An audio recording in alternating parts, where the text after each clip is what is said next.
La neutralisation au Cégep de Trois-Rivières. Lors de la réalisation des laboratoires de chimie, il va être vraiment important de vérifier le pH des solutions qu'on va jeter à l'évier, car on doit s'assurer que c'est ni acide ni basique. On veut respecter la réglementation de la ville qui prévoit qu'un pH entre 5 et 9, c'est conforme pour le jeter à l'égout. Mais c'est pas tout. On ne veut pas tuer de poissons au Cégep de Trois-Rivières.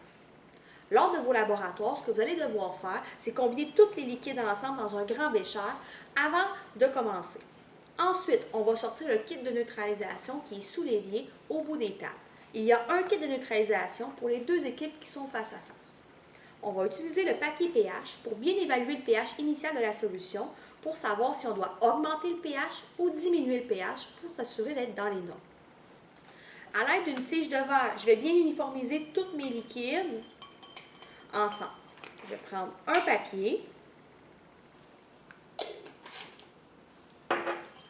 et je vais prendre une petite goutte pour utiliser seulement un petit coin du papier.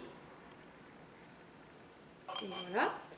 Et là, je vais comparer la couleur avec l'échelle sur le pot des papiers pH. Présentement, je vois que mon pH est d'environ 1.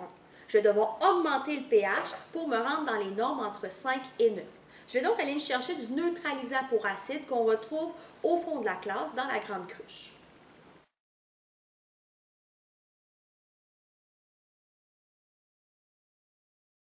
Et là, ce qui va être vraiment important, c'est d'y aller par petites portions.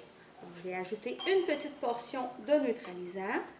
Ensuite, je vais agiter comme il faut et reprendre une petite goutte pour le mettre sur le papier pH et tester le pH à nouveau. Comme l'objectif n'est pas atteint, je vais continuer à ajouter des petites portions. Attention, ce qui risque d'arriver, si vous allez mettre des petites portions et le pH changera peu. Et à la minute que vous allez mettre des grandes portions, le pH va augmenter vraiment beaucoup et vous pourrez dépasser la norme maximale de 9. Et à ce moment-là, on va devoir utiliser le neutralisant pour base pour abaisser le pH entre 5 et 9, tel que prévu par la loi. Donc, j'y vais.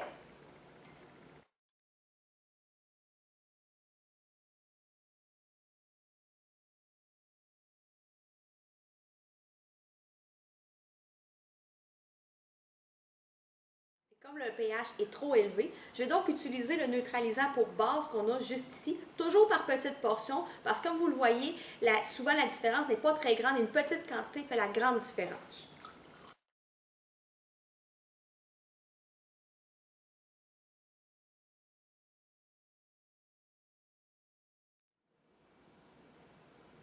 Lorsque le pH est entre 5 et 9, on peut le jeter à l'évier sans problème.